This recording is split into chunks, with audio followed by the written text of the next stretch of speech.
dropping. Feel the hum in your hands. This is 4D. Heat on my palms, grip locked, heart racing. Shoes hit the pedal, whole room shaking. Jersey on my back, hat pulled low and blazing.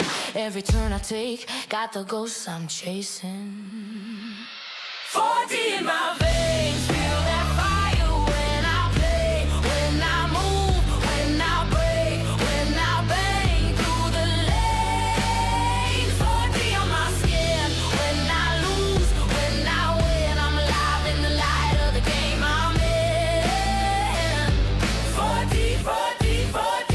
It's different. Yeah, that's winning.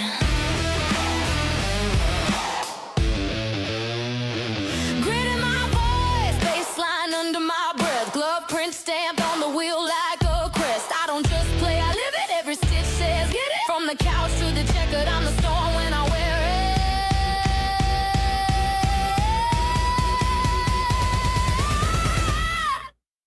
it. 4D in my veins.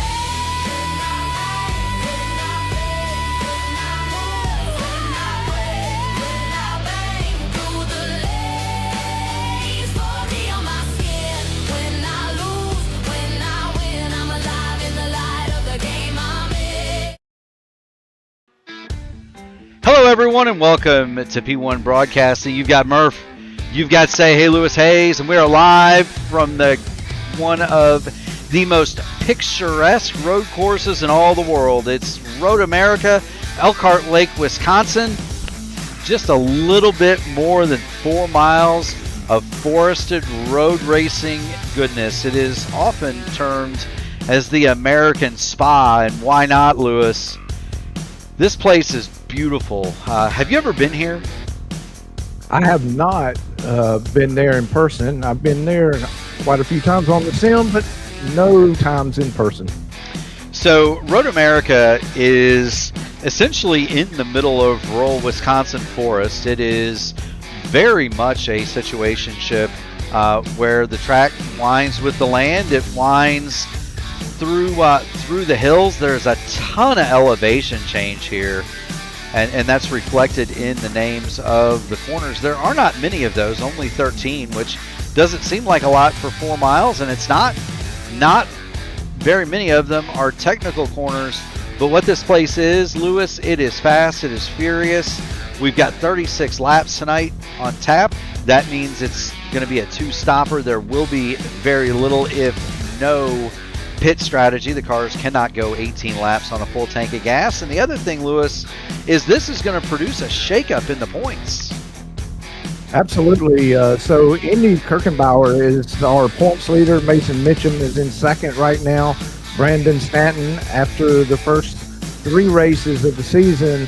But looking at practice speeds, we can definitely see that there's a possibility when we leave here tonight, there will be some shakeup in the way the points are. A lot of the guys that you see at the top of the field right now are dedicated oval racers and not so much on the road racing course. And so we do have some ringers here that look like they are ready to pounce on some of these oval guys and get some points back from them. They are. Speaking of those point standings, you're looking at the points leader, Indy Kirchenbauer, stands at the top of the table on 116. Mason Mitchum is second in the points, but we mentioned, you mentioned, Lewis, there's some road course ringers here, and there's some guys that are better at road racing than others. Mason Mitchum, he was near the bottom of the practice timesheets. Indy Kirchenbauer, kind of on the edge of the top 5, and so Kirchenbauer may be in a position to pad his points lead. Brandon Stanton is third in the points. He is here. So too is primetime John Stellard in fourth, and Matt Wagner is fifth. But you're right; these can be very much shake-up races in terms of point standings for a predominantly oval series. You know what else they can be, Lewis? What is that, Matt? You know what else they can be? They can be extremely trying on a driver's patience, as we see Indy Kirchenbauer come across the line. He'll start lap number 2. We'll get up on the roll bar with him.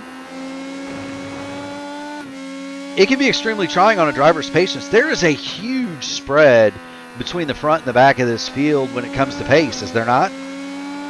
There is, and on the ovals we may see 1 second from the P1 until the last place driver would be a big gap for this group of drivers. But here at the road course tonight, we may see 7-8 seconds between P1 and the last place driver on the field. So we could see some lap traffic become an issue before the night's over with, for sure.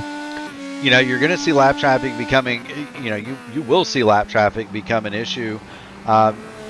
It's even though at 9 seconds off, you're only going to go a couple of laps down here. The lap here over almost a minute and almost a minute and 3/4 for a lap here at Road America, and so you might be that far off the pace, but you may only go a couple of laps down. We do not anticipate any yellows. Yellows are up to iRacing, and those are very few and far between on a road course. They only really throw them if the track is blocked, and that is basically impossible. Speaking of the track being blocked, Lewis, this place is not that wide, is it?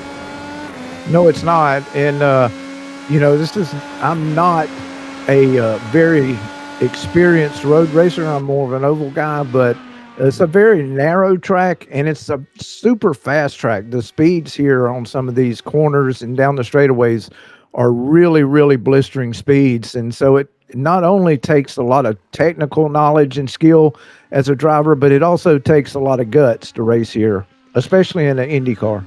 It does. One of the things I kind of want to draw the attention of the fans and the stands, the elevation changes here are very, very large. Getting on board with primetime John Stellard, we're rolling up the hill still just a little bit, headed toward turn number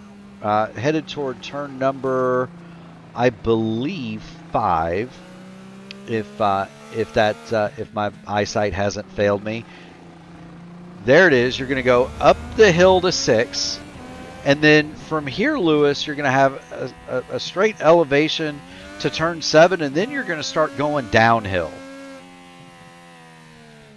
Primetime John Stellard takes it for a spin, and that's going to put paid to his qualifying effort. James Nyes out on the course, but you're going uphill until you get about right here, and then you go through a straightaway called Hurry Downs. Make a left at a 90-degree angle and head toward the carousel, and now you're going slightly downhill, Lewis. And as you go downhill, you're going to come through the carousel, go through the bend. There's the kink up here, which is this right-hander, and now you're on flat ground. You might still be going downhill a little bit. This is called Kettle Bottoms. This is the lowest part of the course. Headed up toward Canada Corner. This is where A.J. Foyt had his famous crash back in the late 1980s. And you start climbing the hill again through Thunder Valley, the Bill Mitchell bend. And look at how steep this is going up the main straightaway. I tried to ride my bicycle up this hill. It is not for the faint of heart. And it doesn't look like it on TV, Lewis, but that's pretty steep. Yeah, it's almost like going up a ramp. And one of the things that's disconcerting for a driver, you can't really see over the apex of that hill. So, you're really blind there. Really have to have a spotter that's looking out for you, because if there's trouble on the other side of the hill, you just don't have any reaction time once you top over the top of the hill. No, you don't. Right now, Daniel the Cat Durazo is the provisional pole sitter. We're watching James Nyes, who set the fastest time in practice, so we'd anticipate a good run out of James here. There he is. Kenny Smith currently is second. Indy Kirchenbauer, Andrew McMurray, third and fourth. Brandon Domingue, Gary Lover, and round out the top 3 rows. Mason Mitchum is not going to attempt a qualifying time. Neither is Treston Fortson, Joseph Morales, or primetime John Stellard. They've all decided that they're just going to stay in the back and hang on. Right now, the difference between Durazo on the provisional pole and Clay Kirchenbauer in 17th, Lewis, it's 5 seconds, 4.5 seconds. Yeah, that's a huge gap there, and it'd be when you think about 5 seconds every lap that you're losing to the leader. But you know, anything can happen. I mean, the leader is just susceptible to, to run his car off into the kitty litter or go off track or whatever. So there's no mistakes that can be made by anybody, even the leader's not. If he makes one mistake tonight, then the drivers behind him are going to pounce and assume that lead. So everybody, that's the tough thing about road racing, is there's so many turns, there's so many break points, and you literally, to be P1 at the end of the night, you have to almost run a perfect race, and it's very, very difficult to do. It is indeed. We do have a pretty active chat in here. Do want to welcome Chris Albrecht to the discussion. Sarah Good has checked in. Guys, Houseclad says the 64 has to be moving. So Matthew Carroll has his fans here as well. He's got a couple of them. Lewis, and it's always good to see the fans turn out, fans in the stands. And it's always good to see some racing at one of America's, well, not just America, one of the premier road courses in all the world, here at Road America.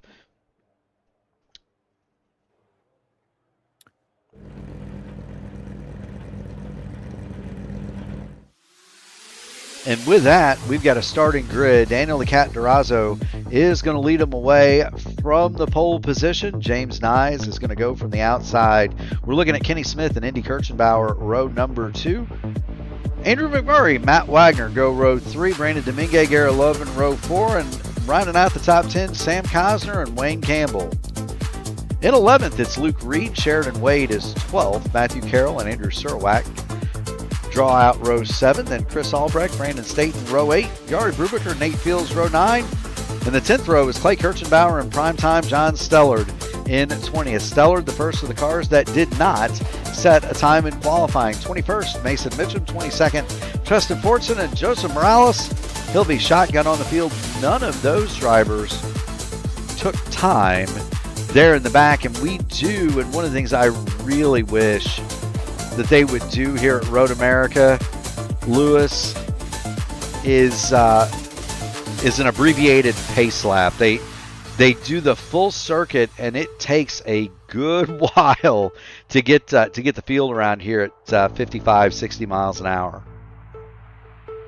Yeah, it is a long way around, especially when you're doing your pace speed. So that might be something that iRacing could do that would help us out some, especially here with the broadcast. But looking at the times there we had in qualifying, Murph, between Durazo and Knifus in the 7, I mean, very, very close together. So hopefully what we'll see at race pace between those two will be a really tight battle that we can enjoy for many laps during the race. So really excited to see how this race turns out, and what drivers are able to stay in the front or slide back, and what drivers that are kind of in the mid pack, if they can make their way up to the front. So yeah, one of the other things that we didn't mention in the qualifying show is this track is huge when it comes to the draft, Lewis. If you can stay within a second of the car in front of you, there are so many long straights that it's just going to kind of accordion the field back together, and you can see almost the slingshot style passes that we used to see back in stock cars in the 60s and 70s here, especially going down that back straight from the carousel down through Kettle Bottoms and toward Canada Corner. If you can stay close through the kink, you can almost be assured of a slingshot pass going into Canada Corner using the push to pass, the hybrid, things of that sort. We are going to keep you abreast of the push to pass because there are 2 different ways that you can use that. They've got 200 seconds on tap. The field is more or less evenly divided between red and black tires, Lewis. My thought is that usually the black tire is preferred here just because of the strain the tires are under. But conditions here are almost perfect. 66 in the air, 97 on the track. that may help keep the red alternate tires alive for these drivers. So who knows? About half the field's starting on one or the other. There's no clear delineation between all the drivers. The front three all on the red alternates. The next three are on blacks. So on the black primary. So how about that? We've even got an even tire choice here. Yeah, and tires should play a big factor here. So we'll. One thing that we have with the road courses, you can alternate between different tires. So it's something in a little different strategy that we don't have on the ovals that can come into play. So it is. Although they've started to do the alternate tire stuff at some of the short ovals. I know they did it at Gateway a couple of years ago. They did it. I don't know if they're going to do it at Milwaukee. They should. Milwaukee notoriously shreds the tires anyway. So. But I wish they would do that on the short ovals, not on the super speedways. It's not as critical there, but the short oval stuff definitely could use the option tire. There's Daniel the Cat Durazo. He's up messing with the pace car. They are headed down toward Canada Corner now. I watched part of a Champ Car race from the woods on screen left, Lewis, back about 20 years ago. There's all sorts of bike trails and paths that line that. They're visible now as the track has made improvements. Back then they were more or less just they go through Canada. They were more or less just kind of footpaths or whatever. But the interior of the course is well lined. You can get to anywhere from the inside of the track to anywhere else. There are several different footbridges. The most notable one, the Speedville Johnsonville Bratz bridge, that's right before the carousel. Ryan Cass says longest pace lap ever. You're exactly right, but it is over. Barney has the green flag in his hands. There's our good man, Barney. The field is going to come over the hill. Pace car is in the pit lane, and we are racing green flag. here at Road America.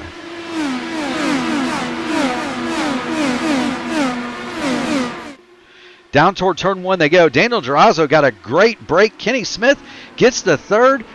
James Nyes fell all the way back to fourth on that opener. It's almost like he didn't have the fuel turned up. He'll dive to the inside. Indy Kirchenbauer, though, headed into turn two. Kirchenbauer going to try to throw the throwback or throw the cutback. Headed toward turn three.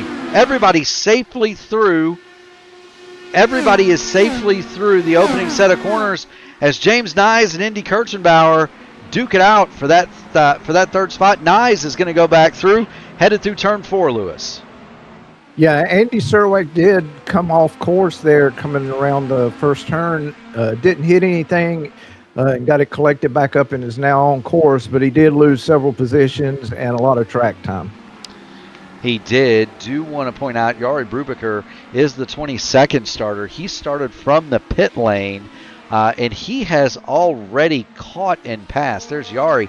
He's already caught and passed Joseph Morales for the 21st spot. So already moving up. It hadn't been a lap for Yari. He is about 6 seconds adrift of Andrew Serwak. Clay Kirchenbauer has had an off-road excursion. He's fallen back to the 17th spot. And now we settle in for what is going to be a pretty decently long run. We're not going to have any caution flags here. At least I wouldn't think. There's Gary Lovern trying to chase down Brandon Domingue. Lovern had a great qualifying effort, started in the top 10. But now, Lewis, we're going to kind of see if the effects of the draft hold true, and if anybody can keep up with Daniel Durazo, because the Cat has taken off. Yeah, he's definitely pulling away in that deuce.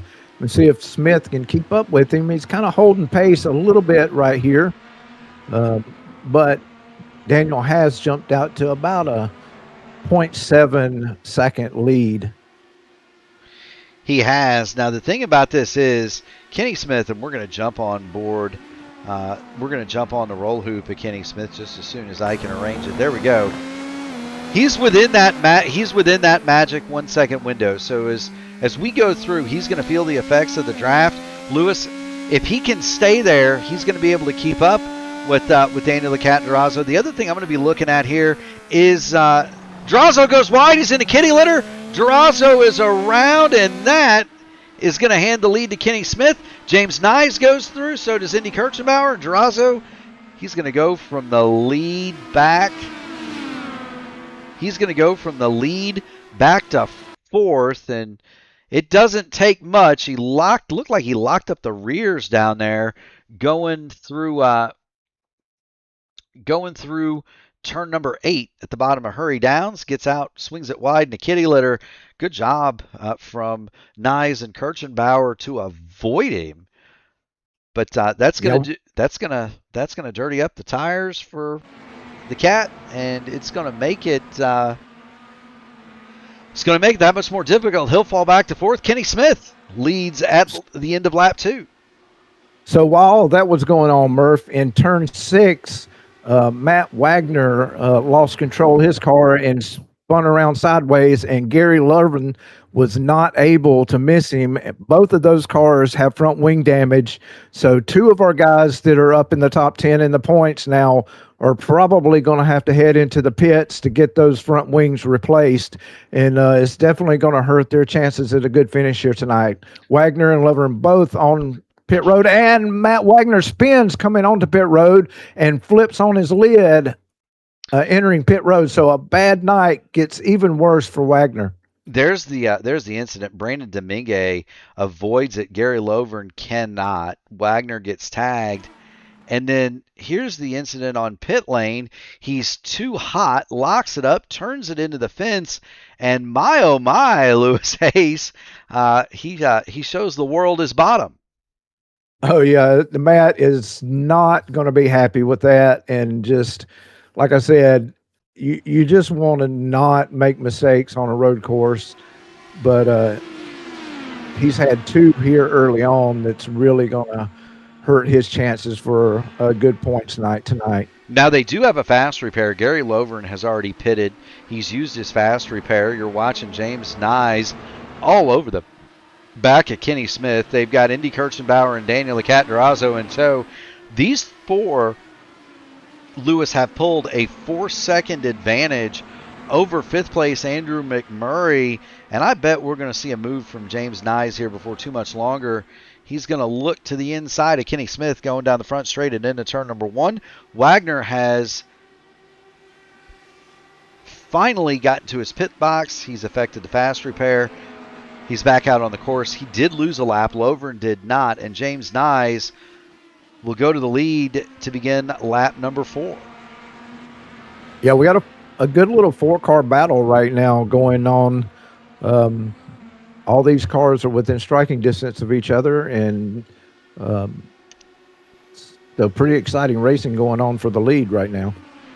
It is. You see the drivers right there, all the way over to the right at the bottom of the moraine sweep there, turn number 5.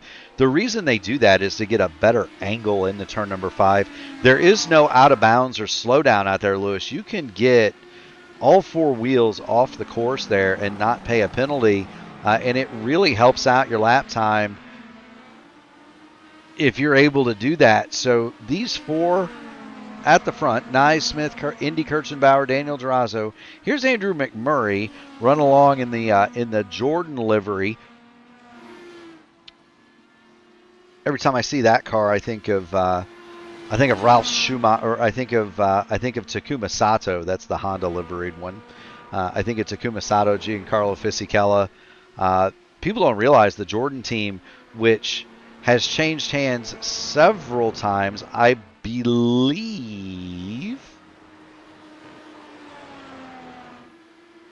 believe it is.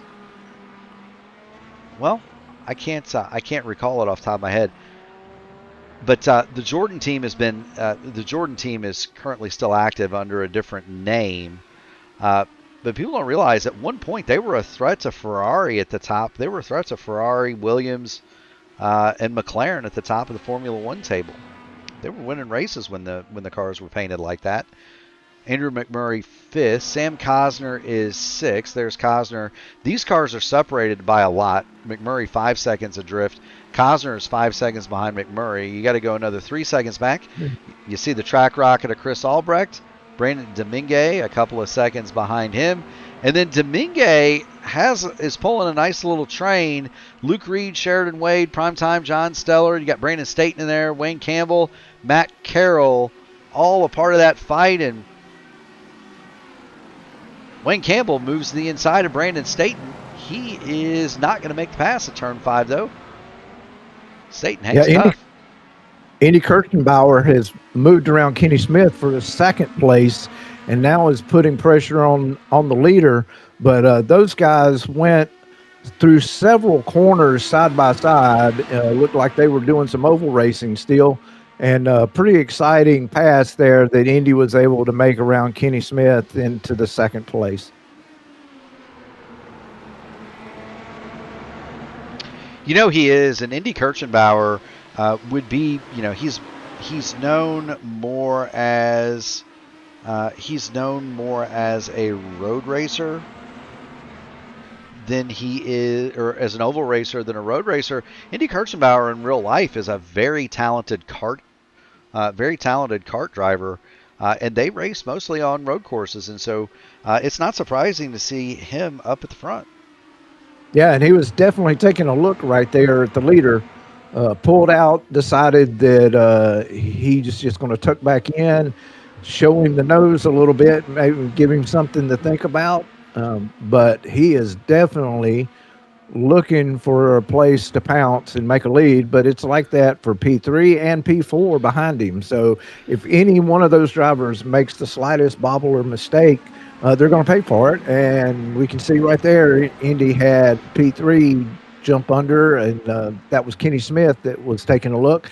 That slowed his pace, and now Durazo is going to be taking a look at Kenny Smith. So very exciting racing going on right now, Murph. It is. Aston Martin was the name of the current team that I couldn't come up with earlier. Lewis, Jordan sold to Midland, which became Spiker, which became Force India, which became Racing Point, and now is the Aston Martin Formula One team. The current Renault team, which is in the pink BWT colors, that team started its life as it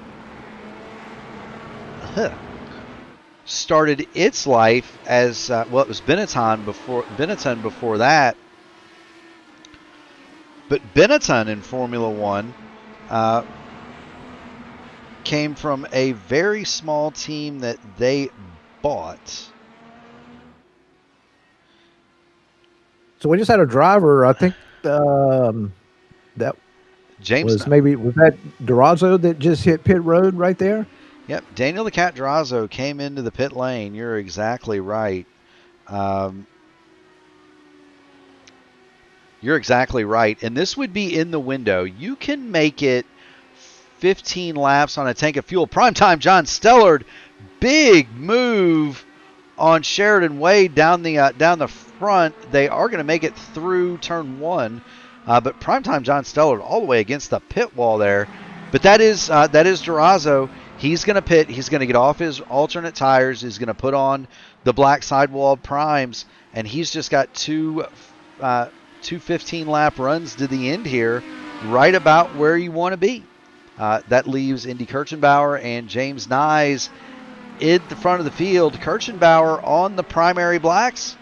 Nyes and Kenny Smith, they're on the red alternates. Tolman was the name that I couldn't get earlier.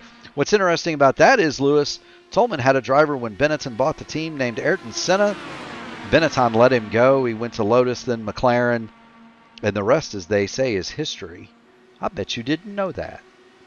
I did not know that, and that was a move that I'm sure that they regretted. Well, I don't know, but that team eventually became Renault, then Lotus, then Renault again. It's been big wiggle for James Nyes. It's gone through several hands, but it always seems to go back to Renault. course, McLaren has always been McLaren. Ferrari has always been Ferrari. Williams has always been Williams. So those teams have all always been the same. You've got the Racing Bulls. They started their life as Minardi, and they've been merged and reformed several times as Minardi with other teams, and then bought out by Red Bull. The Red Bull team itself was originally the Jaguar Formula One team, which grew out of the Stewart F1 team. So there you go. Audi was, of course, at one point Sauber. Cadillac is a new team. Haas is a new team. And I think that's it. Mercedes. So Mercedes is probably one of the oldest continuously runs teams, although it wasn't the original Mercedes team. It was originally BAR. And then the Works Honda team, and then sold to Ross Brawn with Mercedes Power, and then sold to Mercedes itself. It's been that way ever since. And there are still employees, by the way, at the Mercedes Formula One team that won the championship with the Brawn team. You remember that one, Lewis? I do not, no. Great story. As we watch Indy Kirchenbauer, James Nyes, Kenny Smith continue to battle. Let's look back here. You got Wayne Campbell and Matthew Carroll. There's Carroll in 11th. He's under fire from Campbell here. He's trying to chase down at the urging of his fans in the stands. Brandon Staton in 10th. To the inside Looks goes like Wayne he's Campbell. going to make that pass. Yeah, he's definitely going to get that pass done. He is. So drop Carroll to 12th, put Campbell in 11th, and Wayne Campbell has been making some moves here. Well, he fell back at the start, and he's currently made his way back up to 11th. First corner being what the first corner is. There he dives the inside of Brandon Staton, and Wayne Campbell is going to get back to the top 10. We'll drop Brandon Staton to 11th, but he's got some work to do, Lewis. It's 7 seconds up the road to primetime John Stellard, and Stellard was a second and a half faster that last time through. Yeah, and I'm not so sure that Indy Kirchenbauer is not the fastest car on the track right now. He's all over the back of James Nye, but he just looks like he's content to ride along behind him right now. Maybe knowing that he's got a pit stop coming up soon, and maybe thinking that he can make that pass on pit lane and not have to do it on the track itself. Well, he knows that the tires have crossed over now, so he knows that the primary tires are about to come good. James Nyes really needs to get off those. Alternates. Same for Kenny Smith. Oh, and he's off in the kitty litter right now. So Indy goes around. Kenny Smith will go around, and that's just like what you were talking about, Murph, where those tires are going away, and he let it get out there off into the gravel, and he's going to go from first to third. Yeah, in one corner. Yeah, so the strategy, Lewis, is whatever the tire that you do not prefer. In this case, it's going to be the alternate reds for everybody. They're faster, but they wear out quicker. You're going to want to run those for the minimum amount of time possible, right? So if unless you think you can hold on to them, you want to do what Daniel the Cat Durazo did. You want to run them for the minimum amount of time, either at the beginning or the end of the race, and you want to get off of them as soon as humanly possible. Luke Reed has got the meatball, and I think that might be a connection issue because he's blinking on my scoring screen. And Kenny Smith goes wide. Yeah, I think all these guys are experiencing some tire wear right now, and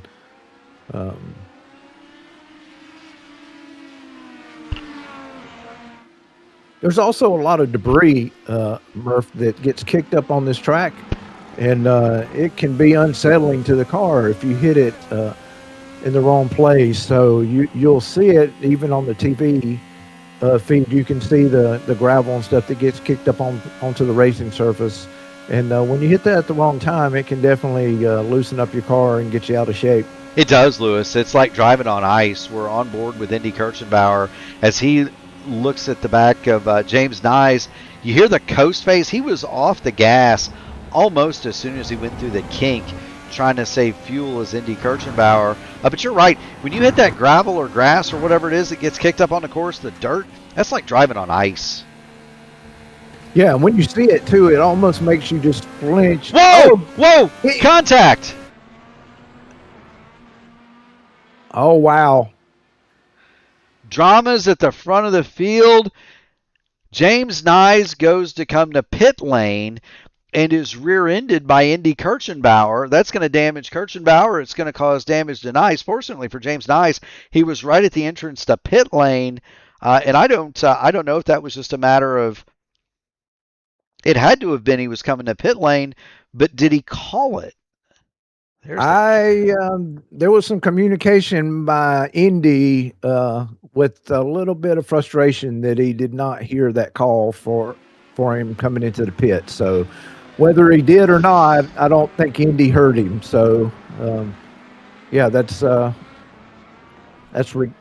regrettable move there for both of those guys. So I'm sure it wasn't done on purpose, but it's definitely going to hurt their chances here tonight.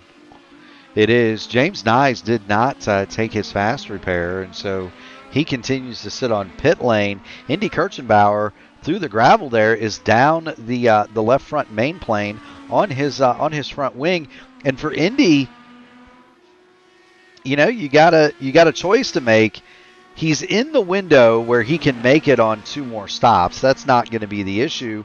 The issue is, do you call the audible and pit now? And if so, he'd have to run the red tires for about 4 more laps than he would like.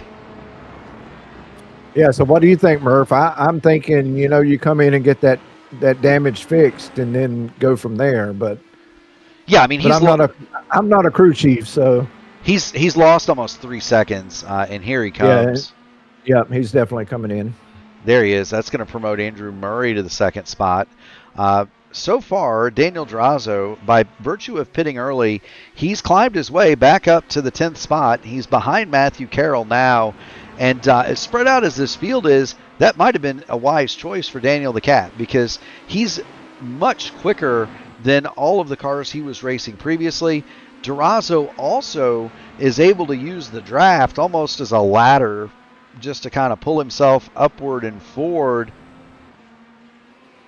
And here he is looking at Matthew Carroll for the 9th spot down into turn 1, and he should have this fairly easily going into turn 1. There he goes. Yeah, Murph, that probably is going to turn out to be a wise decision by him. Those guys were really racing. All 5 of those guys were really tight racing. So coming in early and getting that pit done, he comes back out. He's primarily kind of racing all by himself, so he can just focus on running some quick lap times and not having to worry about racing other drivers that are around him. So that could be an eventful move there early in the race. We'll see where everything winds up when everybody comes in. Indy definitely, that lap before he had to come in and fix that damage was off the pace somewhat. So Durazo, when everything's said and done, could go to the point.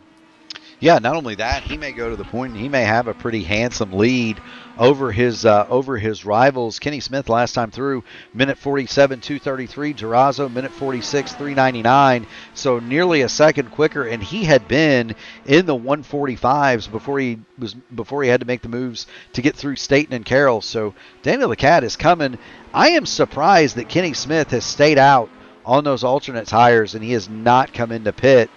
Sheridan Wade Sheridan Wade and Nate Fields are the only 2 that started on the alternate red tires that have not come in, and they are paying the price in terms of pace. Kenny Smith, again, 146.7 the last time through.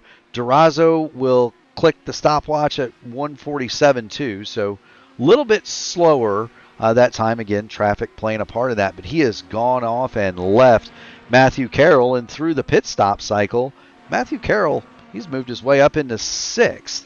So good run for Matt Carroll, but we're still in the midst of the first pit stop cycle. The window opened at lap 6. Durazo was the first to bite at on that lap. He came in and got himself onto the prime tires. We've had a trickle of cars coming in since, but so far, Kenny Smith, Andrew McMurray at the front of the field, Chris Albrecht, they have not yet stopped. Yeah, and I'm just taking a look at Mason Mitchum, who did not set a qualifying time, started at the back of the field. He's currently running in 13th position, so he's moving up, but moving up from the back of the field into the top 10 is a whole different task on a road course than it is on an oval, like is what Mason usually tries to do every week from the ovals. It is, So, and I think it is. Now, I don't know that that's on pace, Lewis. His last time through, minute 49 flat. I don't know that that's on pace as Brandon Domingue goes off in front of him. Mason Mitchum has yet to stop. And so, right. you know, he's going to be due on pit lane at any moment. Kenny Smith has made his stop. So has Andrew McMurray. So has Chris Albrecht. John Steller, primetime John Steller comes in. That's going to hand the lead back to Daniel the Cat. And we're about to see exactly how much time he's made up. Critically, Matthew Carroll is going to stay out. But Durazo, 6.5 seconds over Indy Kirchenbauer. He's going to have about 5 seconds in hand over Kenny Smith, and that's what that undercut will do for you. And Durazo is set to run the prime tires all the way home. He does not need to run the reds again in this race. Yeah, to make matters worse for Indy Kirchenbauer, he's back on track running in 8th place right now, but he's in heavy traffic. He's stuck behind Matthew Carroll, Kenny Smith. All those guys are racing really hard. So not only did he lose time in that instant, he's caught up behind cars that are a little bit slower than he is right now. And Durazo is checking out. I mean, that was, like we said, I think was a smart move at the time, and is looking even smarter as he goes. You know, for Indy, he's got himself back into the 3rd spot, so he's in the same position numerically that he was whenever the contact occurred. The bad news, Lewis, is he's given up almost 7 seconds to Daniel the Cat Durazo. He's got Kenny Smith in front of him. It is worth noting and reporting that James Nyes is back out. He spent 48 seconds on pit lane to get a new rear wing. He's back out, but he is in 12th spot. He's running lap times equivalent to the leaders. Problem is, he's buried pretty deep in the pack, and he's going to need a full course caution to come all the way back from that, and one of those is not likely forthcoming. This is going to be the best battle for position on the course as we see Carroll now come into the pit lane. Brandon Staton is on pit road, and so those the final stragglers have started to hit pit road. The only car that has not, well, there are no cars that haven't stopped. Gary Lovern would be the next due in at about lap 19. If he's able, Lewis, to run, here's Gary. If he's able to run 4 more or 5 more, that would put him in range. If he's able to run 5 more, it would put him in range of doing it on 1 more stop if he was able to save another lap. So keep an eye on Gary Lovern. He might not be done just quite yet, and he's got a very fast James Nyes in front of him to tow him along, Lewis. Yeah, Brandon Stanton just made his pit stop, just came back out onto the track. So he is currently in a pretty tight battle with the cars. Andrew Serwak and Brubacher, those guys are all running right together. Yeah, let's not sell these guys short. It might be for 13th, 14th, and 15th, but they are all over each other. Of course, Serwak came in at lap 8, so he was among the early stoppers to get on his primary tires, throw away his reds. Go ahead. No, I was just going to say Brandon got his left front off over on those rumble strips and was very lucky to not spin it out right there, right in front of those other two guys. So very fortunate. But being the incredible race car driver he is, he was able to keep control of the car and keep going. Yeah, that's and that's easy to do if you hit, the rumble strips, and you'll see on TV guys take them and they'll hit the edge of the grass, and it doesn't seem like that big of a deal. Believe me, Lewis, if you hit those things wrong, they're raised up a little bit. We'll get on board Andrew Surwack and kind of show the fans at home. They're raised up a little bit, and if you hit them wrong, it'll turn you loose. Yeah, the other thing too, Murph, that we talked about the elevation on this track a little in the pre-race, but when you're up to speed, you're coming over these elevations, and you're having to turn the steer wheel and get the wheels turned before you can actually see over some of this elevation. So it makes it, if you make just the slightest error and turn in too soon, it can put you off track or over on the rumble strips when you come over the crest of that hill. So you have to be very, very careful, and it's not easy to do when you're going up and down these elevations. It's not. Speaking of not easy, that's not easy to do. Indy Kirchenbauer, Kenny Smith, battle royale for the second spot. Kirchenbauer is going to establish the second position. He was a half a second quicker than Daniel the Cat Durazo the last time through. Indy is on the march toward the front. Remember, though, he's at a disadvantage when it comes to the tire choice, because he's going to have to run his alternates longer at the end than he would probably like to. He's going to be fighting tire issues at the end of this thing. We saw the Reds go off at about 9 or 10 laps. Indy Kirchenbauer is, at this point, going to have to run them the full 10 laps. So we'll keep an eye on that. But he is reeling in. He was reeling in. Daniel Durazo, again, made up a half a second the last time through. Other battles on the track. Here's James Nyes. He's lost a front wing, getting past Wayne Campbell and Matthew Carroll. So Nyes is going to need to bring that in to the attention of the crew. Although he doesn't want to do that for another 4 laps because he'd have to make an extra stop, Lewis. Yeah, and I was actually watching him. He actually made that pass and had already lost that front wing when he made that pass. So maybe he's decided that his pace is good enough without the wing that he's going to wait until he needs to get into his pit window to be able to make that move. So there is some precedent for that. Paul Tracy, if you remember the thrill from West Hill, I believe it was at Denver in the old Champ Car World Series. Paul Tracy had the front wing completely detached. It was under the car. Just kind of being held on by friction under there. And he was setting fast lap of the race with no front wing. It wasn't even attached to the automobile. It was just scraping along the ground.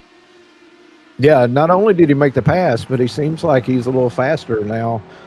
So once he comes in and gets that wing repaired, maybe definitely will be one of the fastest cars on the track, as he was in practice in qualifying. It's possible Nyes is going to want to. Right now, he's got the benefit of having the sticky alternates. Right, they have not gone off yet, and he's against cars that have primary tires on. So it's possible. It is possible for James Nyes, and there's the tire choice on your screen. It is possible for James Nyes that he's got a bit of a mechanical grip advantage. He's losing it on the aero side, but he's gaining it from the rubber, and it doesn't seem to be slowing him down relative to the 2 cars behind him. It is slowing his pace down, though. Leader last time through, Daniel Durazo, 1:45.7. Nyes was running in that group. He was at 1:48.5 last time through, so he's losing a lot of time, if not track position. Right. So to finish my thought about the Braun Grand Prix team, you don't know that story, Lewis? I do not. No, Murph. All right. So I mentioned that the current Mercedes team, the current Mercedes Formula One team, is descended directly from BAR, which has its roots in the famous Tyrrell team, which raced from the 1960s onward. That was the team that Sir Jackie Stewart drove for, by the way. So Mercedes can trace their modern Mercedes can trace their roots all the way back to Tyrrell. It was bought by British American Tobacco, and then when the tobacco advertising brands started to take full effect in the the mid 2000s, it was sold on. Brandon Staten, we've got a car off. That's Jari Brubaker. Brandon Staten is going to go through when the tobacco bans went into effect, and there's Jari just a slide off into the kitty litter, into the grass. Through go Staten and Surwack. But when those bans came into effect, they sold the team to Honda, and it became the factory Honda team. Honda did not do well. They had a myriad of issues eventually. They brought in Ross Brawn to correct those things. They started to improve, and then worldwide recession hit. Honda decided they didn't want to spend a couple $100 million at the time to keep a Formula One team going, so they sold it to Ross Brawn for $1. Now, $1. $1. Now here's the problem, Lewis.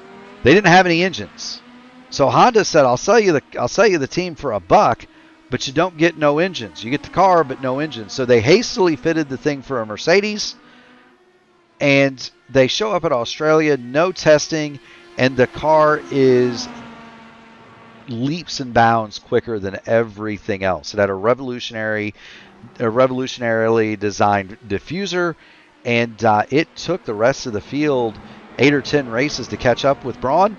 By the time they did, the championship was clinched. Jenson Button and Rubens Barrichello won at will in a car that was basically plain white. It had no sponsorship on it until mid-season. Andrew McMurray locks them up. He had been getting close to Sam Cosner for the 4th spot, and that'll put paid to that. Daniel the Cat Durazo is on pit lane for his second, and I would assume final stop. Yeah, that would put him at 16 laps that he would need to do on this last stint. So seems like that will be all the pit stops for Mr. Durazo tonight. It would seem so. There he is. He blends back out in the 6th spot. He's got primetime John Stellard coming. He's going to want to get those. He's going to want to get those primary black tires back up to temp before primetime John Stellard gets too close. Although it's not Stellard, that's Gary Lovern immediately behind him. Stellard 5 seconds adrift. That promotes Indy Kirchenbauer to the lead, and Kirchenbauer is a couple of seconds ahead of Kenny Smith. They didn't get sponsorship until about mid-season in that deal, Lewis. It came from Virgin in the form of Richard Branson, who invested in the team. Branson decided he liked Formula One so much that he then bankrolled the Manor F1 effort and had his own team for 2 years. They went bankrupt. But yeah, Mercedes came through and bought Braun the following year, and became the Mercedes GP team that we know now. That team has a very colorful history. Well, thanks for the history lesson there, Murph. I've learned something. One of the comical things about and this has IndyCar roots to it too. One of the comical things about BAR, when British American Tobacco bought the team, they installed Craig Pollock as the team principal, who brokered the deal, and the team was built around Jacques Villeneuve, right? So IndyCar champion, Indianapolis 500 winner, world driving champion for Williams. Indy Kirchenbauer continues to lead. He is in his pit window now, so he can stop any time, although I'd be willing to bet you he's going to run that car until it is dry, because he has to put on the alternate tires, and he does not want to do that until absolutely the last minute. So the the BAR people, when they bought Tyrrell, they ran it as Tyrrell for a year, and then they rebranded as British American Tobacco Racing, and they had a slogan that said "a tradition of excellence." They'd never turned a wheel when they came up with that slogan. And the initial car was designed by Adrian Renard. Renard had a history of winning the first race that any of their designs contested. For example, when Michael Andretti came back from Formula One in 1994, drove for Chip Ganassi, he won his first race back at Surfers Paradise. That was also Renard's first win in their first entry in an IndyCar race. Wow. I'll give you a hint, Lewis. They did not win their first race. Matter of fact, they didn't score a point all season. Adrian Renard wound up going bankrupt because of the Formula One effort, which wound up at the time they pretty much had the market on IndyCars cornered. It cost them that lucrative business. It was interesting times. But yeah, a tradition of excellence before they ever made a single lap. How about that? That's a great story, Murph. If one thing speaks true about racing, no matter if it's F1 or IndyCar or NASCAR, you have to have a lot of money because you're going to end up losing a lot of money. What's the saying go? The best way to make a small amount of money racing cars is to start out with a larger pile of money. There you go. The other one that's more apropos is if horse racing is the sport of kings, motor racing is the sport of corporations, because it really does take that. We were watching James Nyes and Wayne Campbell. They got close together. They are no longer so. Andrew Surwack has brought his car to pit lane. Indy Kirchenbauer continues to lead, and there are really no battles on the racetrack at this point. It's Kirchenbauer just edging away lap after lap, 4/10 quicker than Kenny Smith the last time through. Sam Cosner is third. Daniel the Cat back to sixth. And he is going to have to, by my reckoning, he's going to have to save some gas, Lewis. Who is that, Murph? I think Durazo might be a lap short. He's going to have to go 16 laps. Normally 15 is about comfortable. If you're going to do 16, you're going to have to save, and I don't know. That might be a stretch, because if you look at Durazo, let's look ahead of him. There's nobody there. Right? I mean, Chris Albrecht is there. Albrecht's a teammate, but Albrecht's like 4 seconds up the road. So what you're saying is we might have a little bit of excitement brewing into this race on whether if he takes over the lead after everyone else makes their last pit stop, can he actually make it to the end, or did he pit a little bit too early? So, we are, and if you're listening to that car, he is not saving fuel. He's going to the braking zone on the throttle. He's accelerating as soon as possible away. He's hard down on the throttle as soon as he can get it. There's the telemetry. He's not saving anything. If you were saving, you'd have let off the gas at the top of the hill there, Lewis. And James Nye is on pit road with that damaged front wing, so he will be making his final stop right now and getting that wing fixed. So I know he's anticipating being able to get that taken care of and coming back out and running some very fast lap times. He is. We'll show the stop here live on P1. There's the new front wing. It goes on. It's about a 5-second change he'll put on the primary tires and head back out onto the course. 9.3 seconds is the 9.3 seconds is the stop. He probably didn't need a full tank there, Lewis, but he is down and away.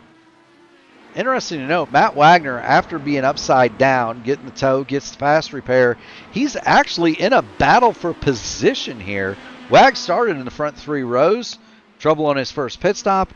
He's 19th, but he is looking at Nate Fields here for the 18th spot. He's got Andrew Surwack ahead of him too, and they're all on the same lap.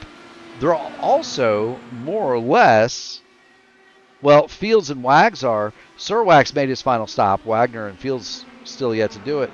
Sheridan Wade needs to make one more stop. He's on that same strategy. So Wagner might go from upside down to possibly, depending on how this all works out, a top 15 finish.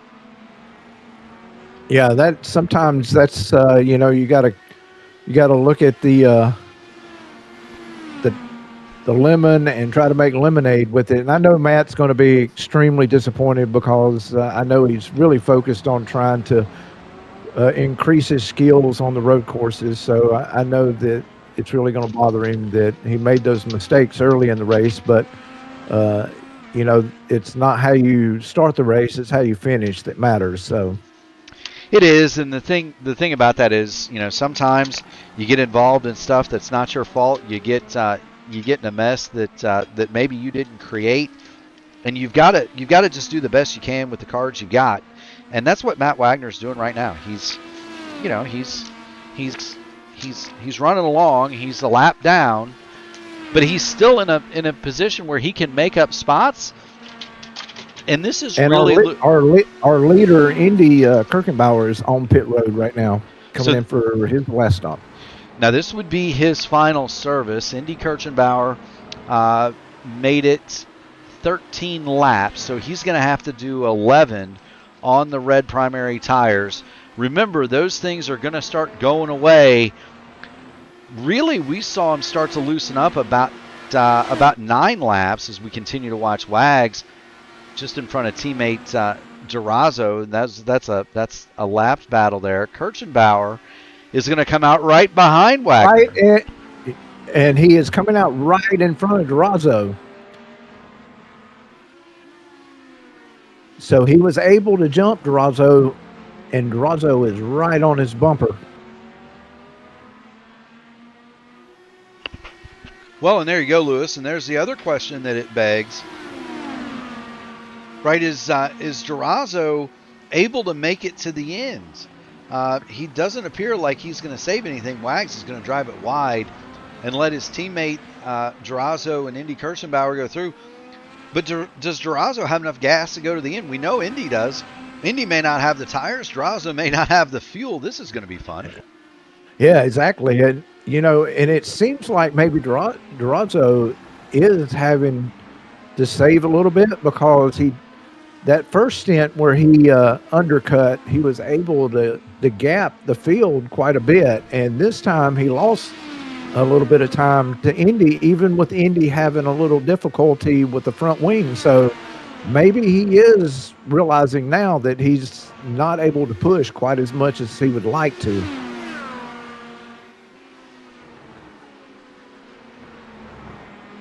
Although Durazo is definitely not letting Indy get away from him. He's pulled right back up on the back of him and is not letting him get away. No, and Durazo needs to stay there if he's going to use Indy Kirchenbauer to effectively save fuel. And Durazo's going to know, look, Kirchenbauer's going to have to go 11 laps or so. They've got Chris Albrecht in front of them. Albrecht has yet to pit. Sam Cosner will pit out of third place. He's on the pit lane. Kenny Smith is coming off. Smith will blend out probably about 5 seconds behind this battle. He's on his final stops, Kenny Smith is. Durazo needs to stay right where he is in order to save the fuel to make it home if he's got to save. Kirchenbauer, unfortunately for him, the car in front of Kirchenbauer is a team car to Daniel the Cat. So Albrecht didn't go make it easy on Indy Kirchenbauer for sure.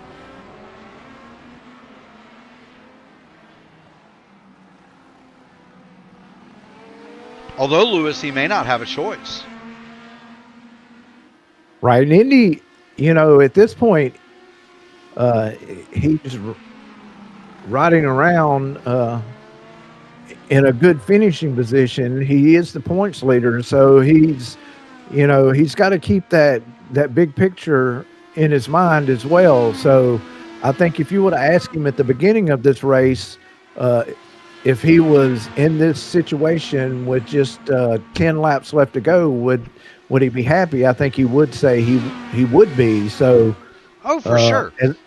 As the points leader, he can definitely leave here with, if he keeps everything, the car on the track, and finishes where he's at right now, he could leave here with a large gap on P2 in the points. So.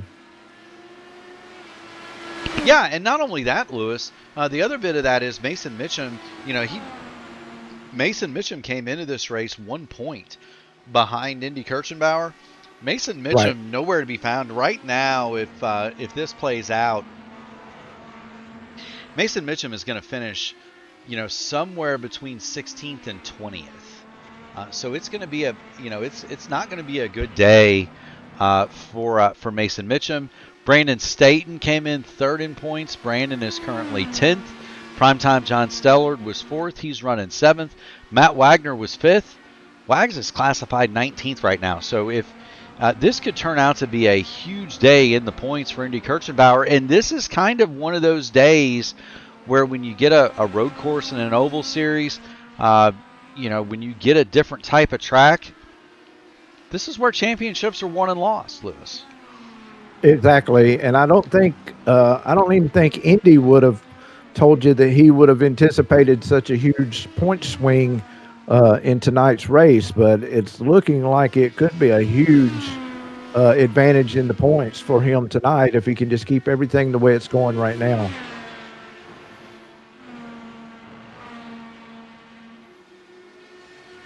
Yeah, I mean, look, this is the best possible scenario for the man behind the Golden Votive Racing League machine, Indy Kirchenbauer. There's no doubt about it. This is exactly the type of day that he wanted, that he needed. He's going to go through turn 13 and up the hill. Indy Kirchenbauer well on his way. We've got 9 circuits left here at Road America. Do want to thank everybody for joining in, tuning in to the broadcast. If you haven't already done it, make sure you hit the like button on the video, ring the bell, subscribe to the channel. We also want to thank the series sponsors for the Horizon IndyCar Series. Elite Custom Covers is the title sponsor. They, if you're looking to elevate your race team, your business, or your man cave, well, Elite Custom Covers specializes in premium custom branded products, including logo rugs, rubber mats, pop-up canopies, table colors, flags, banners, trailer curtains, tire covers, toolbox covers, and more. Every product is custom printed with your branding and sponsors for a clean, professional look. You can follow Elite Custom Covers on Facebook, Instagram, and TikTok for the latest mock-ups and deliveries. Let us bring your vision to life. We've got 40 Racewear on board. 40racewear.com is your sim racing headquarters. Shoes, hats, gloves, championship rings, anything you can think of sim racing and clothing related, Jim Herrick has got it. 40racewear.com. And finally, if you head on over to Taupes Soaps, have you ever heard of a Taupes soap, Lewis? You know what a Taupes soap is? I do, yes. You do. You need to go order one of those. Actually, you need to order 2. If you use the promo code Horizon, you get a buy one get one free deal over there. They've got hand soap in the shape of your favorite IndyCar driver's face. Pato Award, David Malukas, both available over there at taupessoaps.com. There's nothing more that my wife loves, and I do mean, Lewis, she loves it. She gets in the bathroom, she looks up, and there's Pato Award staring at her. As a soap. Right. Let's clarify that now. The soap indeed. Daniel the Cat is not going anywhere. He's loyally remained about 0.7 of a second behind Indy Kirchenbauer. The closest battle on the track is the one for the lead. The question is, can Indy's tires hold out, and does Daniel Durazo have enough fuel here in the final moments? We are under 30 miles to go now here at Road America, so we're in good shape. Grandpa Will Stearns checks in, and he says he was celebrating his granddaughter's 13th birthday tonight, and he got her a 2-year iRacing membership. I don't know what to say with that, Lewis, other than I'm going to start wearing my helmet and my rig. Now you're going to appreciate this. So my next door neighbor, their youngest, they've got 2 kids. One of them sophomore at Indiana University. The other one now a sophomore in high school. But Bailey has started driving, Lewis, and I saw her back in the family car out of the driveway with her mom in the passenger seat. And I couldn't help myself. I walked into the closet, grabbed the helmet bag, and ran that over to Miss Megan, as we call her. Indy Kirchenbauer, stuff behind. Oh my gosh! Stuff behind Joseph Morales, and that is going to result in a lead change. Oh my goodness, that was almost a tragedy there for Indy. Able to check up just in time. However, having to check up like that and catching Morales right at the worst spot possible turns the lead back over to Durazo. And now Durazo, remember, Durazo's gonna have to go 16 or 17 laps on that tank of fuel. Does he have enough gas? He does not want to be leading this race. I was just getting ready to say, it almost looked like he was purposely sitting back there behind and trying to save fuel behind Indy. So 100%. That's Andrew Surwack off in the gravel. We'll keep it with the battle for the lead. Durazo does not want to lead this race, and you got to wonder if Indy Kirchenbauer is aware of the fuel status of the leader in front of him.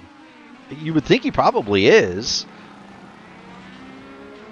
You would think so, and I think Indy, he's been snake bit the first 3 races of the year as far as being the leader, and then pit stops coming back to haunt him and costing him the win. So maybe he's decided, hey, I lost the lead there. I'll just sit back here and keep my tires cool and wait for the end and see where we end up. But yeah, he definitely is sitting in a good points tonight. He just needs to be smart from this point on. Yeah, I think Durazo is going to have big problems with fuel on that track rocket. 17 laps here at Road America. You're going to need to be running map 5, and you're going to need to be in the draft, lifting and coasting. Daniel Lecat's doing none of that. His last lap, 1:45.6. Now, the good news for Durazo is even if he has to pit, he might only drop to 4th or 5th spot, right? So if he's got to come in for a splash, he may still be on.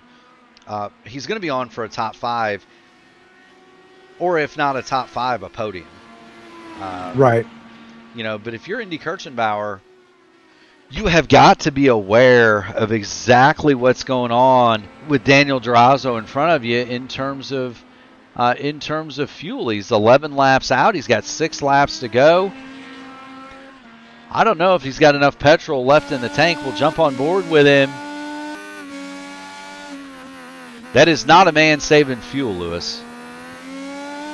Doesn't appear to be, that's for sure. So maybe he's decided that, he's going to go as far as he can go and see where he ends up. I mean, Daniel's he's 14th in the points right now. So,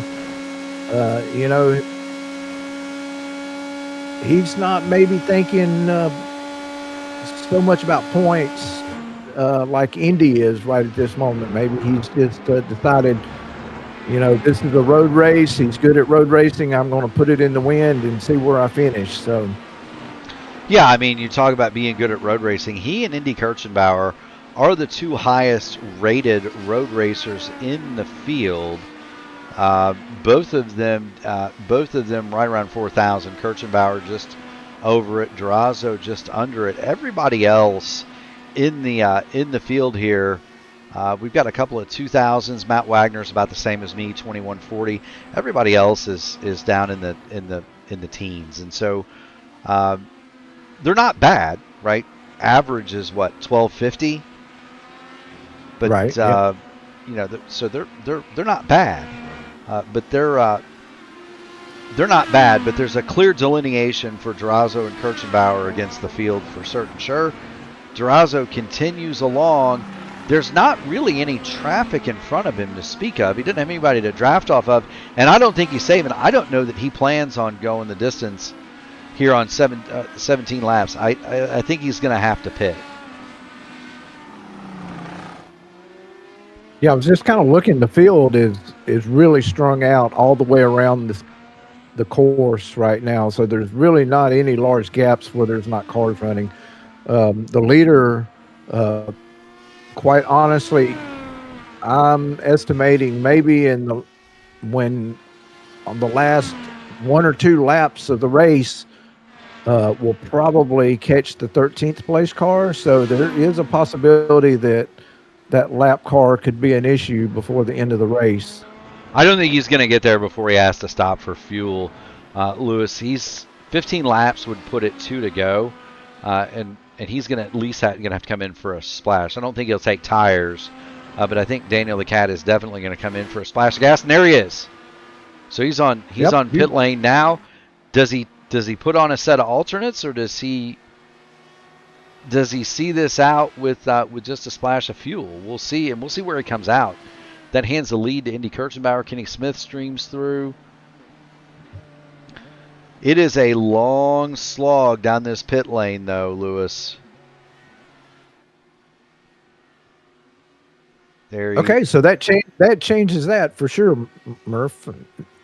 Yeah, that's race win done for Daniel the Cat.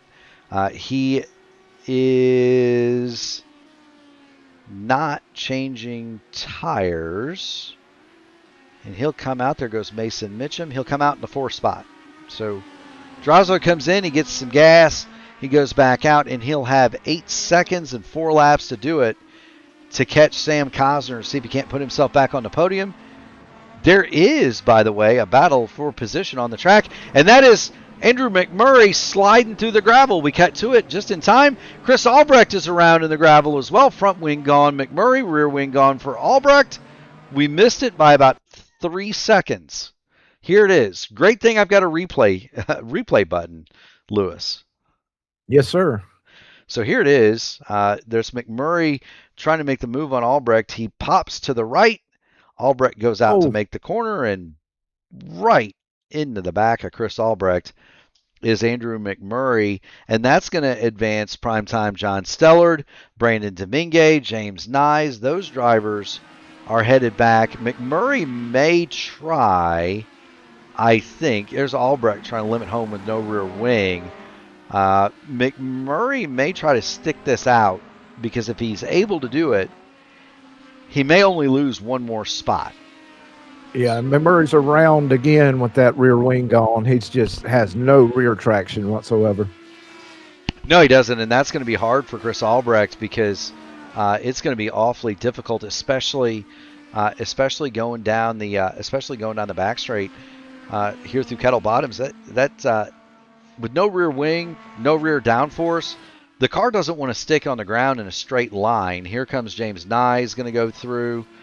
And Albrecht wisely not trying to accelerate, just at a leisurely pace. He's got to be careful when he gets to Canada Corner and hits the brakes, though, because that thing is going to want to turn around, Lewis. Yes, it is. Good work from Albrecht. Let's see if he can make it home. That'd be a pretty big accomplishment. The good news is Matt Carroll is the next car behind him. When Carroll goes through, he'll get into the top 10.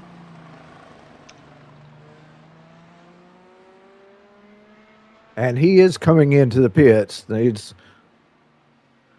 Oh yeah, there's no doubt Matt Carroll, or there's no doubt that Chris Albrecht would have to hit the pit lane. There he is. And with that, this man, Matthew Carroll, is going to stream into the top 10. Well done, Matthew Carroll. There's the pass right about the time they get to Barney in the flag stand. Carroll goes to 10th. Chris Albrecht goes to the pit lane. He'll get the fast repair. And from here, the only other real question is going to be, can Indy Kirchenbauer hold on? Yeah, Indy just went around the lap car of Brubacher, so he has clean track in front of him to the end of the race. really no pressure from behind whatsoever. So he just needs to run these last couple of laps clean, and looks like he possibly could get his first win of the season. Yes, he does. We're watching Andrew McMurray as he tries to nurse this home. We've had a bit of a graphics failure, Lewis, and so I'm trying to get everything tidied back up here. Do appreciate the patience from our fans. I'll have the scoring tree back up in just a second, brother.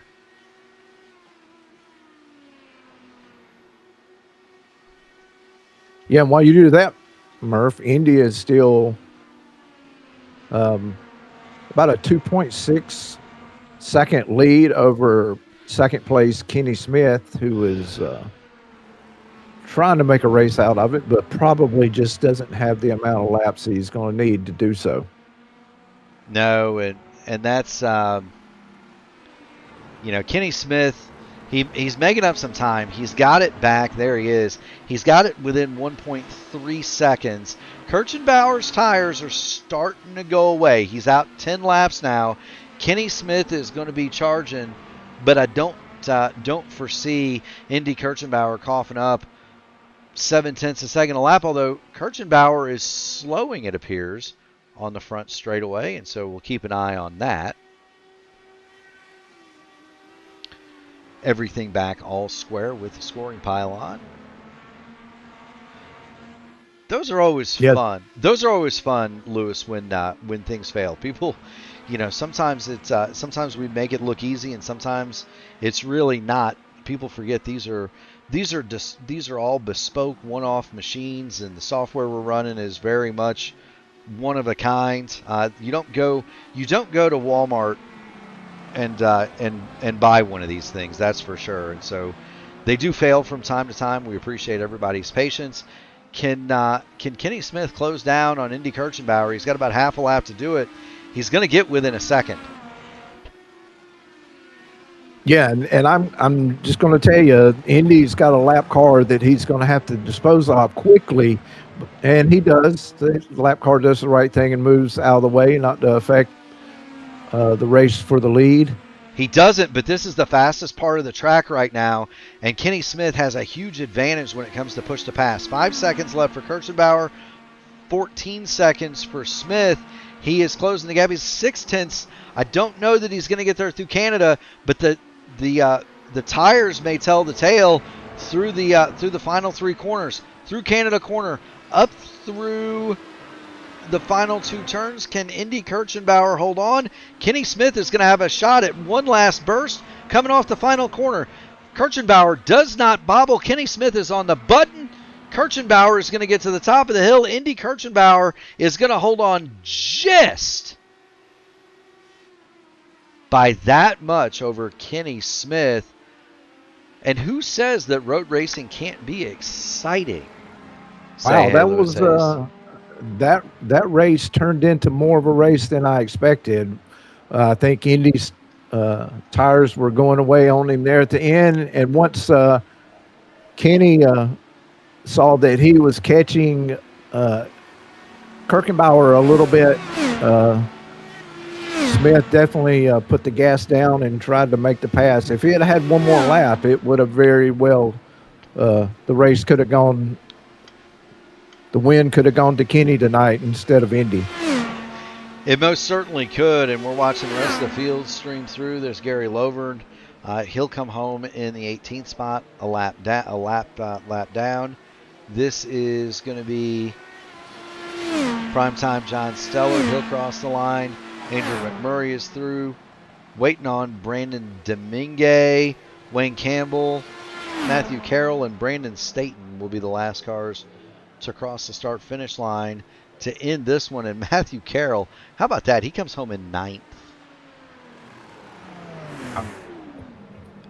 Joseph Morales is through. He is finished 3 laps down. There's Wayne Campbell. James Nyes is going to be the last one. Nyes was on pit lane when the checkers came out, but because he'd crossed the line to start his final lap, he gets to finish it, and Nyes There's Brandon Staten, Mason Mitchum, and there's Nyes. And now the entire field has streamed through. Indy Kirchenbauer is your winner from Kenny Smith, and it was a lot closer at the end, Lewis, than it was a lot closer at the end than it had been for most of the run. Give credit to Kenny Smith. Never gives up. He comes home second. Daniel the Cat Durazo makes the extra stop.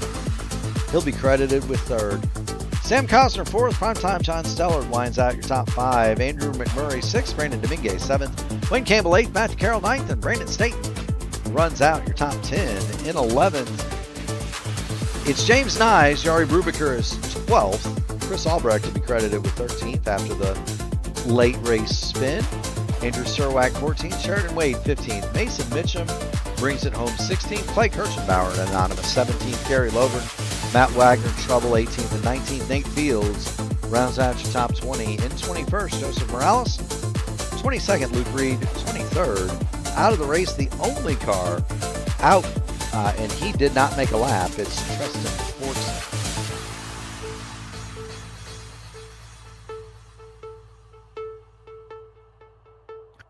Well, a super interesting race tonight. I think the strategy was really exciting, and then that push right there at the end, the last two laps by Kenny Smith to try to catch Indy was super exciting, Murph.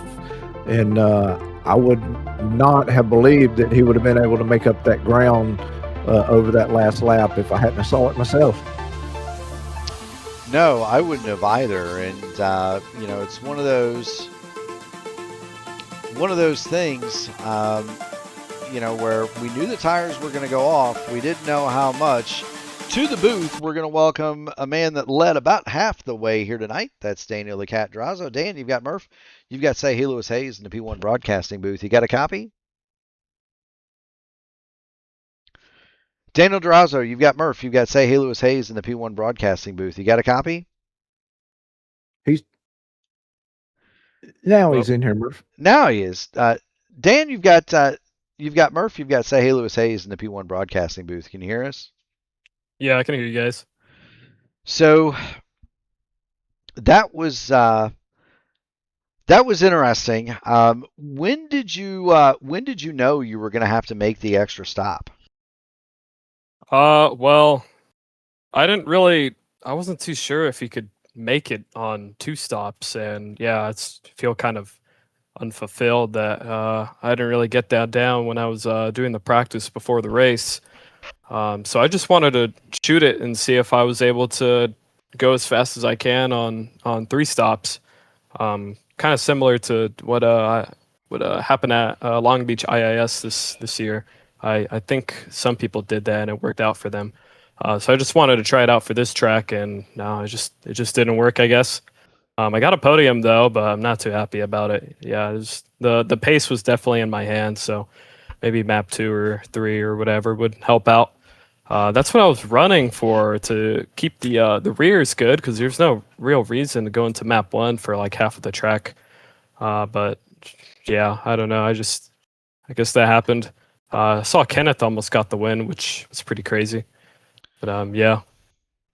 Yeah, Kenny darn near ran down Indy Kirchenbauer for the victory. I'll turn you over for the serious questions to my partner in crime, say, hey, Lewis Hayes. Lewis, go ahead. Hey, Daniel, great race tonight, man. And you definitely had the pace to win this race tonight. So I know you probably are a little disappointed in the outcome, but I was super impressed with your speed that you had there in the first stint. And Mark and I discussed during the race, when you pitted and you came out, you seemed to undercut everybody. And do you think there was any way possible that you could have saved and been able to make it? Or did you realize that you just had to push and then try to come in and pit and get the best finish that you could get? Well, if you're talking about the undercut, if I had to save, it'd be like 15 lap save or something like that. Or 15, what would it be? I can't. Yeah, 15. I don't think that was possible. My plan was just to send it as hard as I can. I tried map 3, see how much it was saving. I was like, yeah, no, it's not saving enough. I just got to keep going. I thought more people would be on the strategy like that. I just didn't really know how much you could save at this track. I mean, I don't like this track to be honest with you. But I mean, I got it down. I guess I pulled. I was okay, but the marbles just really made it difficult to lead. So I was like, okay, I'm gonna let them waste time while I go in and pit. But even then, yeah, it simply wasn't enough time. I was still like several seconds behind them at the end of the race, despite the leader James being on reds. It was just, yeah, I don't know. It was a poor decision. I'm not too good with these field strategies. Like, I did not even know you could make it. I thought it was going to be super tough, but no, I was wrong again. Yeah, we can just blame it on the crew chief, can't we, Daniel? So Yep, You could- and the crew chief is me, so you could always blame me. Everybody else does, but I tell you what, anytime you're on a podium in a televised race league event like this, you've done a pretty good night's work, Dan. So congratulations on that. With that said, you get the podium, you get the mic. Friends, family, sponsors, shout them out, my man. You've earned it. yeah, I'd like to shout out my team, Track Rock, and our sponsor, Taupe Soaps. Taupe's Track Rock, that's her full name. Want to shout out Matt Wagner for putting up the league and hosting these races, as well as being my teammate during the race, and Chris Albrecht, who unfortunately had a bad outcome there. But I mean, he was going to be one of his best road course races in a while. Yeah, I want to shout out Tristan for helping me out during the Indy Fix Oval race yesterday. That was a nightmare, to be honest. But yeah, I just want to shout out my team again. They're always there and they're helping me out throughout the race. Absolutely, Dan. Well, thank you so much for stopping by. Keep going fast, having fun, buddy, and we'll see you at the next one. Yep. Absolutely. That's Daniel the Cat Durazo. We'll send him back to the team, and for second place, it's another member. It's a member of the newly formed Grange Hall team, Kenny Smith. Ken, you've got Murph. You've got say hey, Lewis Hayes in the P1 broadcasting booth. You got a copy? Hello.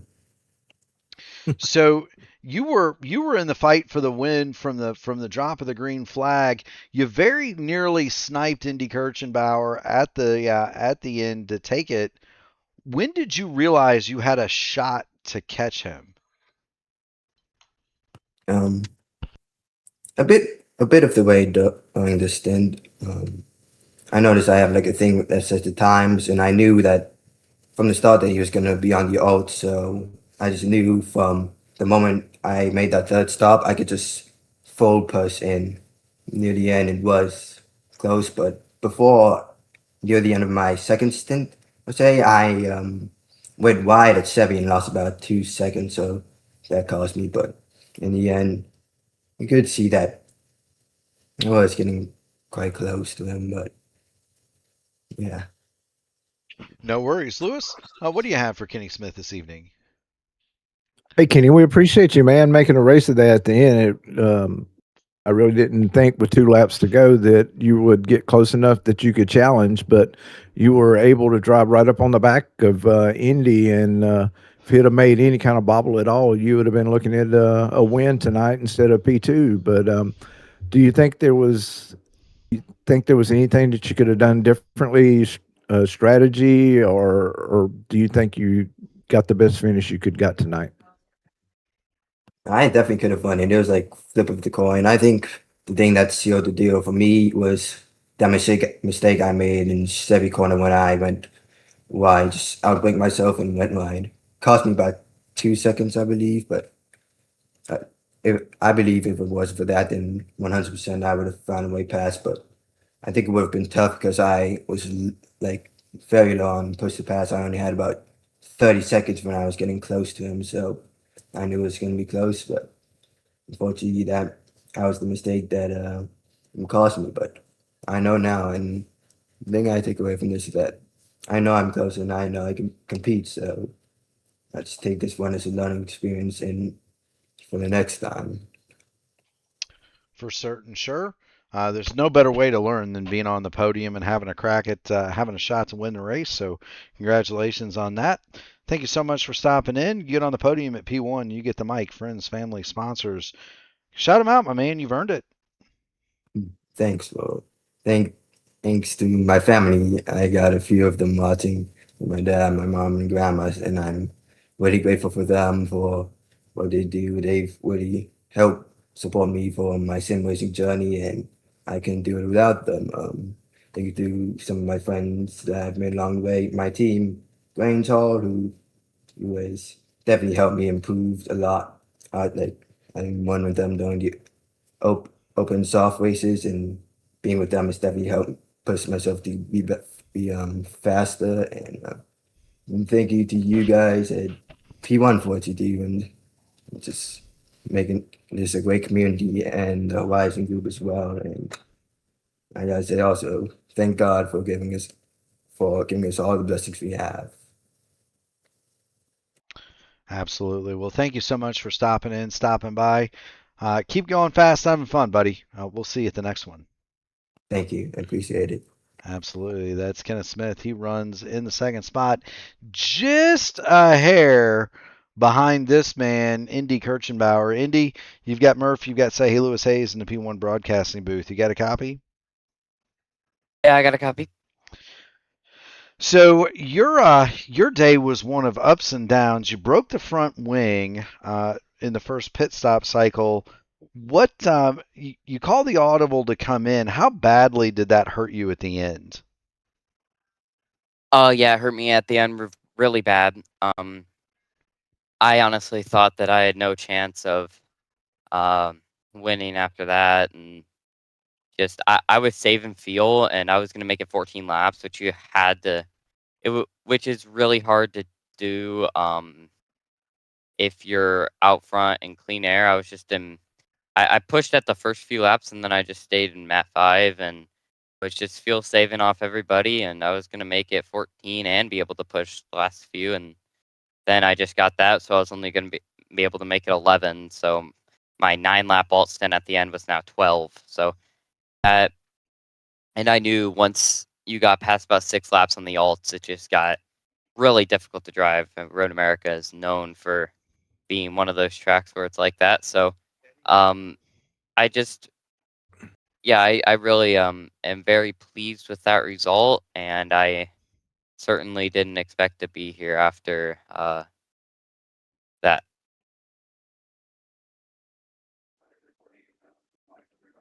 Hey, Andy, this is Lewis. Congratulations tonight, man. I know after the disappointments of the first 3 weeks, that this has got to be pretty special to you. And also, you came in as number one in the points, and so you'll definitely go out of this race as number one in the points. And Mason was not able to keep pace with you, so you'll actually have a pretty good gap between yourself and P1. So that ought to make you feel pretty comfortable that you're establishing yourself as the guy to shoot for, not only for the race wins this year in Horizon, but also for the points.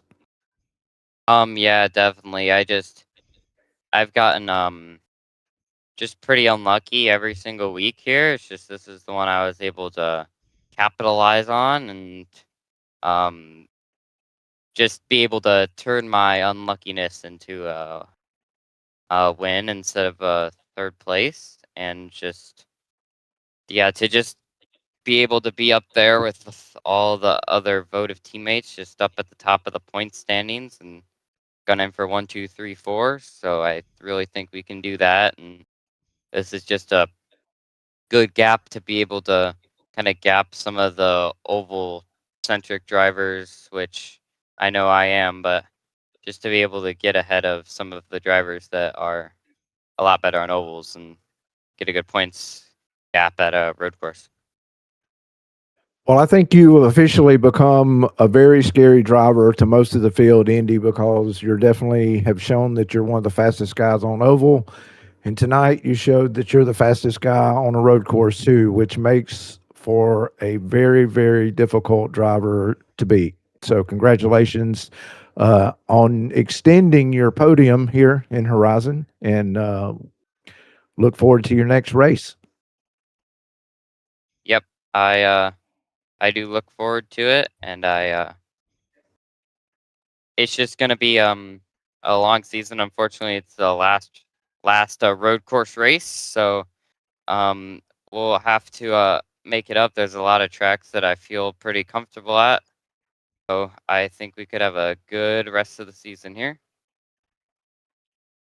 Yep, I definitely think that you're definitely one of the favorites, and I'll turn it back to Murph. Yeah, I mean, Indy, you've been very fast on some of the ovals, haven't quite got the result. You cashed one in here tonight despite some trials and tribulations early.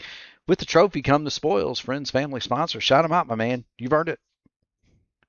Yeah, I just want to shout out my go-kart sponsors, BGM Associates, Bayside Comfort Heating, Cooling, Make Something. Just shout out Votive Racing, all my teammates for coming out to a road course race. And just everybody that has watching the stream. Thank you to you guys for putting it on. And yeah, I think that's it. Sorry if I'm forgetting anybody. I'm top one of an ARCA League race right now. No worries, Indy. Thank you so much for stopping in, stopping by. We'll let you get to more important business. Keep going fast, having fun, buddy. Yep, thank you.